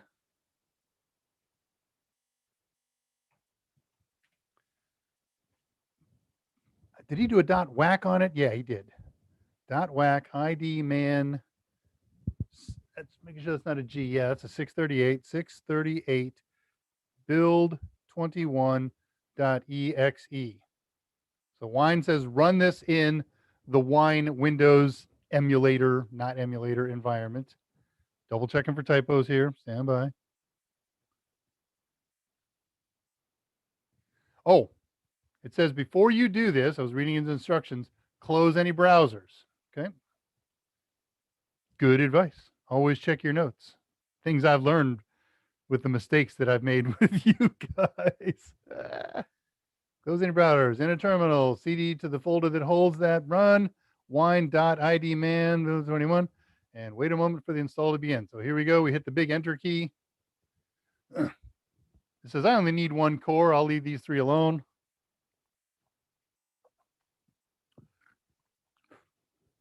And I surely typoed that. So let me copy and paste it from my notes.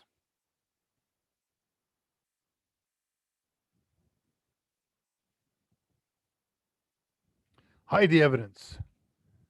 Run it again.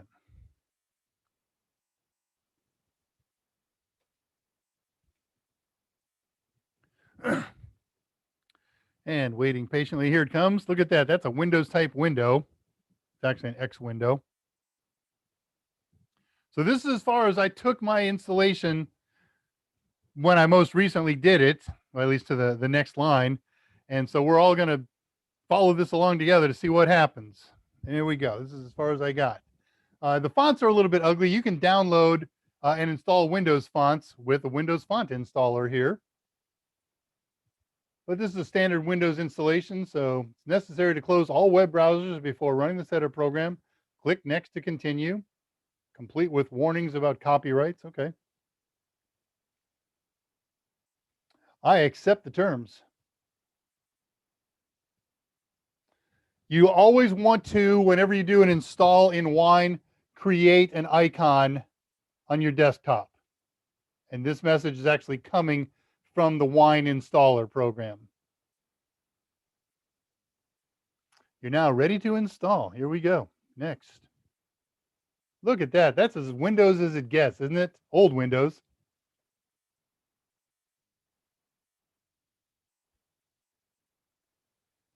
I don't know if it's hung now or if it's finished. So we're going to wait a moment. I'm going to come back to head. I ran into this when I was doing some other programs. It finished. One of them finished and took a long time. The other one I had to Control C out of. So I'm going to come back to head and we'll wait for that. And I'll let you know what happens. And meantime, check notes. What do we got going on there? Nothing. Okay. I don't know how long to wait. I'm going to wait up to 2 minutes. That seems like a pretty long time. Wait a moment for the install to begin. All right. So what I want to do here while we wait for that is to be blown away. This process, whether or not we get this program to work, I don't know, but this process is magic. Technically speaking, Wine makes an environment interface. For all intents and purposes, it's an emulator. Okay, the technical term is a compatibility layer. But look what we got. We got a Windows program designed to run on a Windows machine in an x86 computer. It is talking to a Windows emulator program, which in turn is talking to a Linux emulator program. Hey, it's finishing. We got activity going on. I'll take you there in a second. Which in turn is talking to a program that translates to Raspberry Pi OS and ARM and all comes back. And I mean, that is just incredible that we can accomplish all this And notwithstanding this ugly installation time period, let's go share that out again and see what happened. Yeah, so this thing takes patience. You want to not give up early. Where am I going? Here, here, and here. Okay, so a bunch of stuff happened here. It says fix me. Doesn't matter. It's old Windsock stuff. But what's important is we got a finish button here. So we finish. And we wait again for the prompt to return. And he goes, buzz, buzz, grind, grind. Come along, baby. I haven't done this before. I'm in the same boat as you are. It would have been good, but you know how my time schedule goes. I am constantly swamped. This thing kicked my butt. I worked on it every night this week. I really did. And what I mostly worked on was trying to get Linux games that would work on here. And I eventually got some, but they are so complicated. Can't engage the advanced browser. That's okay. Let's see if we got a number of goodies here. All right, so they're taking me to some fix it here stuff, which I'm not going to bother.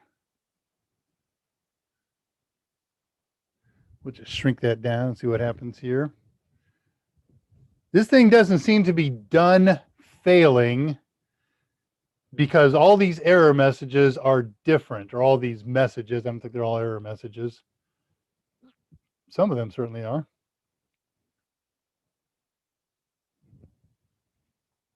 Now, once you've got a program installed, there's a couple things happening here. One, I'm here in my home folder, pwd. I'm in home pi. And if I do an ls, there's all the usual files and folders. And there's even a wine folder here. That's normally hidden. Oh, wait, that's weird. It's asking me for an update. There's an update manager available. Should I cancel or should I do it? Let's just update it. We'll see what happens. It's a learning experience for all of us, right? Okay, that part's working. I'm loving that.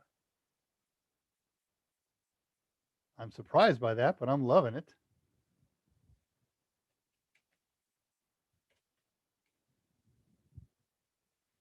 There we go. So there's a wine folder. There's also a hidden one here called .wine. This is where everything happens. When you install a program under wine, wherever you run the installation from, come on, you, take your time. There we go. Accept the terms. Next. You install a Windows program, it gets put here in the wine folder. And you don't have to know or understand, but let's take a look in there in a moment. Let me finish this. I'm trying to multitask. So cd.wine.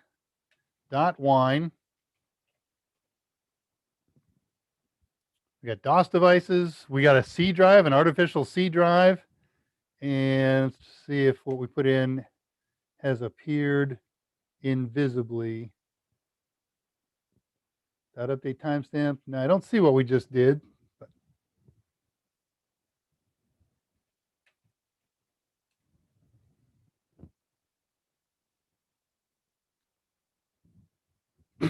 I really should have done one of these last night, but I was concerned I needed the internet and my net was down, so I gave it up. All right, I'll come back to head here while I wait for this to do what it's going to do, because we got a game installed to get through too, and it's 1540.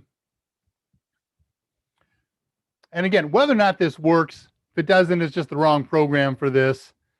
And that update probably really threw a curve to it. But you can see, or you could have seen, that we've got a download link on here. Internet Download Manager link, Internet Download Manager icon. And if the program doesn't come with icons or put them in the right place, and I think that's the problem, I think it doesn't know how to put them on the desktop with the right icon, then it uses a default icon from Raspberry Pi OS, actually.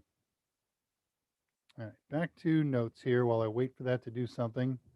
I think it's still working. We can open a folder and run top. Let's do that. I'll do that. I won't show it to you unless we need to. BNC server, Xorg are doing the most of the work. Kworker, that's the one that's doing the thing. So it's still installing here. And it's not doing a lot, less than 0.1% CPU.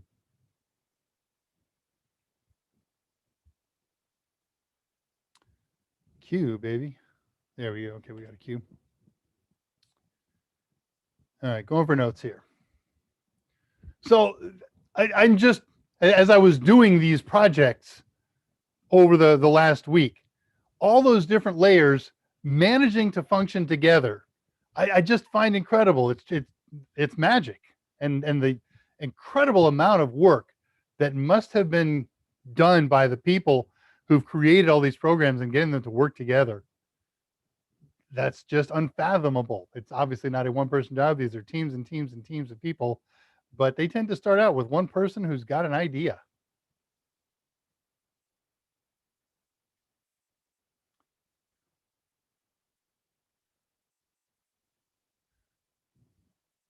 I'm terrified to break it. I really want to try this, and we can't do the next thing until this is done. One more minute. And meantime, I'll check questions. That's kind of useful.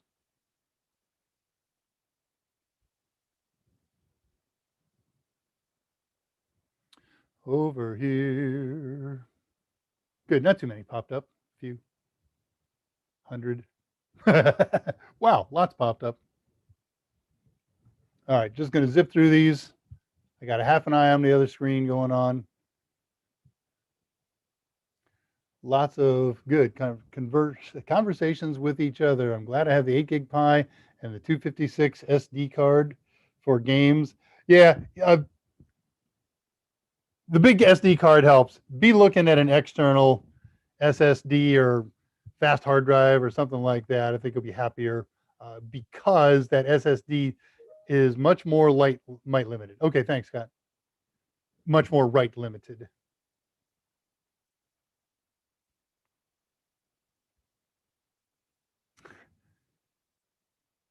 Reading questions, passing 315.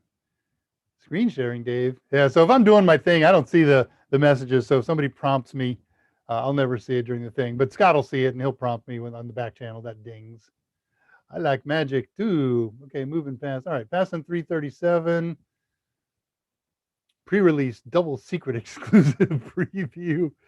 Dot wine. Yeah, that's no. Dot wine is made from cats, as we all know. Please don't say wine. I'm still recovering from Wednesday. Passing them tests goes a long way, huh? I don't understand why Dave Rush chooses this subject today. Who of us is playing games? Where's Chaco? Let's see. We ain't no nerds. I super scrolled, but that's okay. I'm getting to the bottom anyways. Andre. All right, let's see what happened here. I'm going to enter or control C it if nothing happened. Okay, I entered. It took me back to the prompt. So let me share and let's see what happens with the program. Come on, baby. Show me something functional.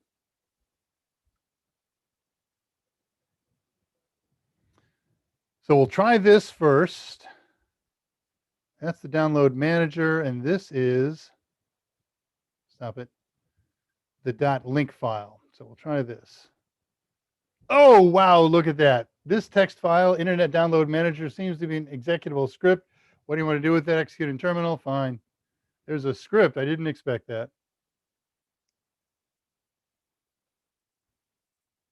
Hey! So it launched it as a script. It launched it as wine idman.exe. That's the file that's in the thing. And there we go. It's running. I don't need to see tips. I'm not going to run the program any more than that. That's a Windows program, a little older, but I wanted to pick something that I was really confident, reasonably confident in, that would work. So Windows to Wine to Box86 to Raspbian and ARM. And that is just beyond cool. So let's try a game. I got 15 minutes or so. Hopefully it goes pretty quick. I downloaded, I'm going to show you one thing. This StarCraft setup. And let me show you one final thing before I try and do the wine run on there, because we're probably going to run out of time. Close this. Or stop sharing that. I'm not closing anything. Find this wine installation tutorial games. Okay, that's what I want you to see. So I found a site. There's lots of sites like this, but this is the one that I found this week called Games Nostalgia.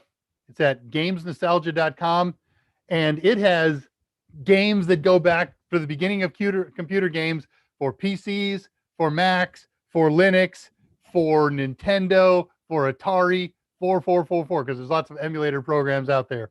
So a neat little thing to play around with. So I picked an old Windows program out of there called StarCraft, and we're going to try and install it, because that's what the whole thing is. But we've accomplished it. I have met my goals. We've installed Wine and we've run a Windows program on an ARM-based Linux computer. And that doesn't get any more magical.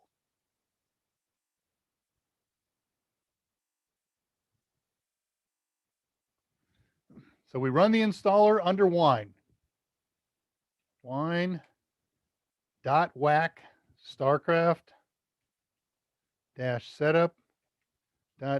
We still got to use Linux conventions because we're right now in a Linux program, right?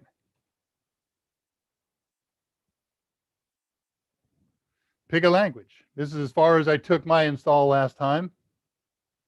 English is selected. English. I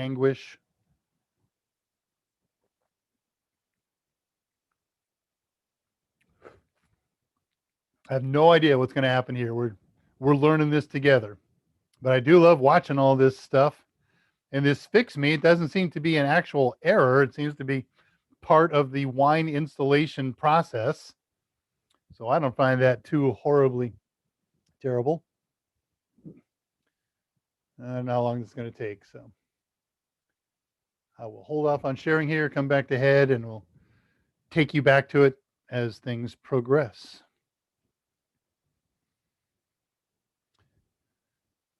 The bar isn't moving much, but there's lots of scrolling going on. Oh, when you download this from the archives, this is my danger of saving this to archive before I run it. A couple minor typos. One's a spelling typo. But in this instruction, I typed in wind StarCraft setup exec, and I didn't include the .whack. So you heard it here. I will update this before the evening is out and put in the correct file with the fixed typos. So while that's going on, we're done for the day. I'll take you back to it when it completes. If it doesn't complete before we're done on the day, it'll complete sometime today, and that'll be the first thing we start off with.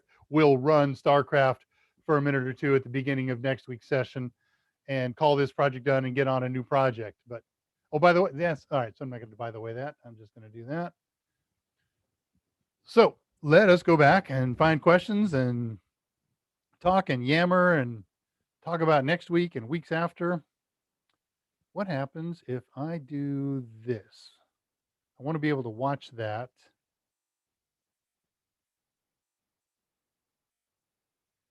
Yeah, we'll find out.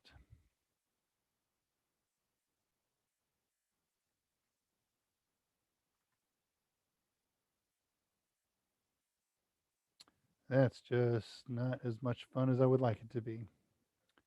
Trying to find out. Okay, there's a way to watch it and read questions. I can do that. Screen real estate here is pretty sparse sometimes. All right, reading questions. Passing 340. Well, let's go here. I see something interesting. 342. Tulowitz says, Roflasp AB, rolling on floor, laughing, almost spilling popcorn and beer. I'll stick with the old ones that I know.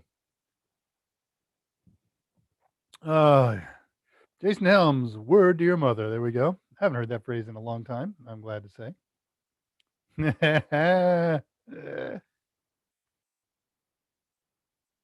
Run Crisis. There's probably some goober who's managed to pull that off. I think if we're going to run Crisis, we are going to need an 8 gig Pi. But I will download Crisis and see what I can do on this 4 gig this week. You're twisted for making me think of it, and I'll forget. So let me copy and save that to my old questions notebook. Click, click. Not that one, this one. There we go. That's a good one. Bump, bump, bump. Twisted, Scott. Truly twisted. Shrink you. How we doing here? Shrink you. Let's see how we're doing percentage wise. Okay, a new bar started. So that other one must have gone zip real quick. And this new bar is at 1/3. We installed the BattleNet agent. Now we're updating the BattleNet update agent. Marvy. Reading questions. You can't game on a Mac. Obviously, Macs are good for two things: editing video and watching video. Are you familiar with Parsec? I know that Parsec, that there's 12 of them in the Kessel run. No, you can do it in 12 parsecs. I love how they doubled down on that last Star Wars movie and made it a unit of time. And I know what it is as a unit of distance. I don't think with capital P that I know the parsec that you are referring to which you refer. So, fill me in. You can play shooting games. Yeah, right. You shoot at that big flat thing in the front of them. But don't shoot the $1,000 mount, for goodness sake. Jason Helms. Scott Jernigan is a real Mac Daddy. That's true. He's also a real machine gun shooter. So I'm sure he can combine the two hobbies. Dave, should I try to run that Suicide Linux distro in a VM? Okay, so last one of the AMAs, Andrew asked a question. He's going to install a new VM, and he wanted a creative distro to put in there. And I didn't have time to answer him on the AMA that we were looking at. So I posted a couple lists of interesting Linux distros that would be good for a VM. And this one is only good for a VM. It's called Suicide Linux. And what it does is if you typo anything, if you put in a command wrong just by one character, it does a sudo rm -rf on the entire file system. It simply deletes every file in the disk, including the operating system, and you have to install from scratch. So you got to be really careful and really confident in your skills if you're going to install Suicide Linux. But heck yeah, it's a VM. Knock yourself out. See how good and confident you are.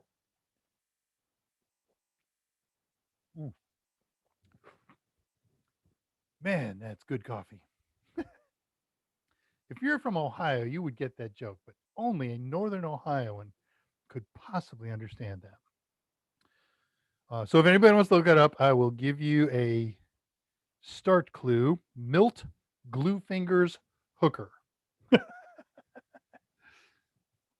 And moving along. Man, you scroll for one line and it super scrolls, which is good because we got 7 minutes left. That thing is chugging along ever so slowly. As in, should I see what happens? I'm not opposed to putting, yeah, right. Obviously, don't put it on your real rig unless you don't care if you have to reinstall for a simple typo. I make simple typos all the time. How many did I do today? So this is obviously something you never put on a production, put up as a production machine. Arnold Broccoli, not the director, but the other Mr. Broccoli. Nice to see you again. I've seen you before, but it is nice to meet you again. Patricia's here. Hola, nerd. I'm really just wanting a desktop replacement, extra desktop. So I'm thinking about a 400 model. Why? You can have two desktops with a real one. and a keyboard that you like and a mouse that you like. But you got to do what you got to do. Oh, and colors that you like. I like Raspberry Pis. I could not have that raspberry color staring at me on the mouse and the keyboard all day. Ugh.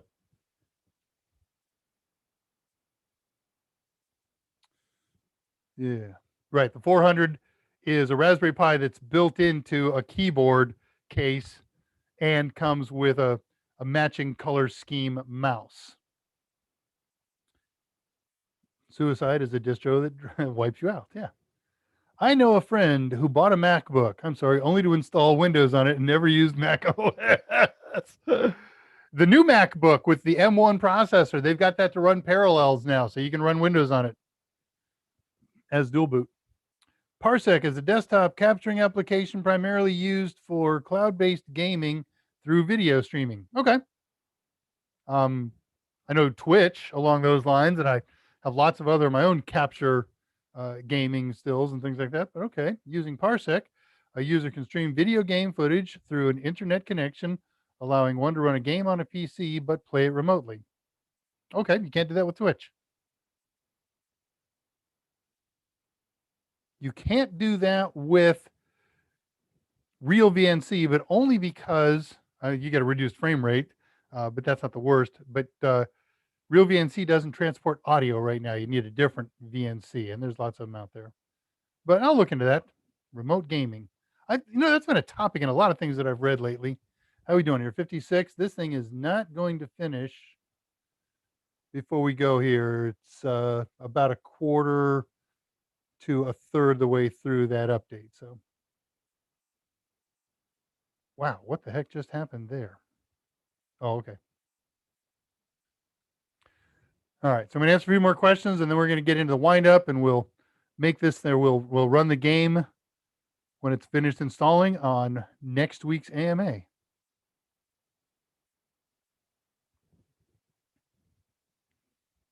Oh, this is what I was looking at. Okay, last set of questions here. We're getting near the end. Blindfolded NASCAR guys. Plum hates it. I don't. I'm not a maroon. What a maroon. Yeah, you got to do what you like, Patricia. If you like that Model 400, go for it.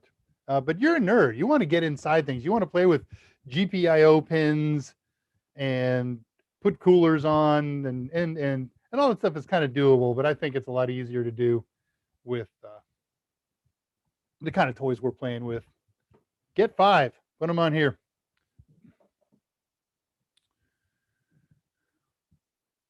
And I say that as someone who likes Mac OS. Why not?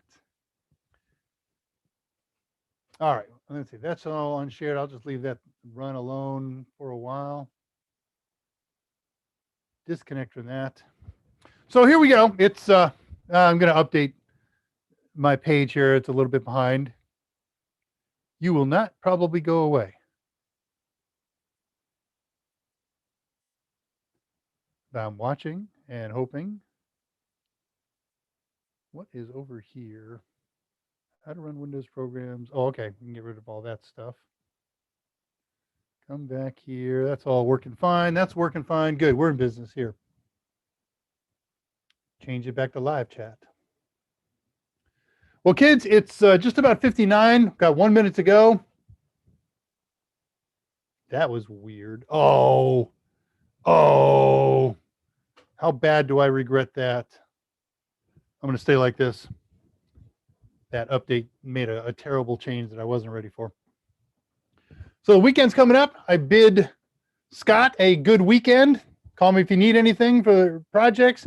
I bid you all a healthy and safe weekend. I plan on doing the same myself. No gigs this weekend. So I'm going to work on this stuff a little more, work on some company stuff, work on getting through pandemic.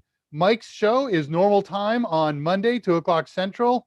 I don't believe he's made a feature commitment. So for the moment, unless he changes up, I sent him some stuff this week to maybe convince him Last second question from Andrew. Okay, Andre. Or Andrew, we got two there. So Andrew at 358. I want the new Air, but I'll probably wait and buy it. By the way, the M2 chip is in pre-production. Andre, how do I get into Pi Zero without a network connection? Okay, you need a serial connection. There are 3 pins in the GPIO: a ground pin, a serial transmit, and a serial receive. So you're going to need a serial port or a USB to serial connector for your regular computer. And then the other end's going to have DuPont connectors, and you hook them to the appropriate pins. You're going to have to look that up. I don't have time to give them to you now.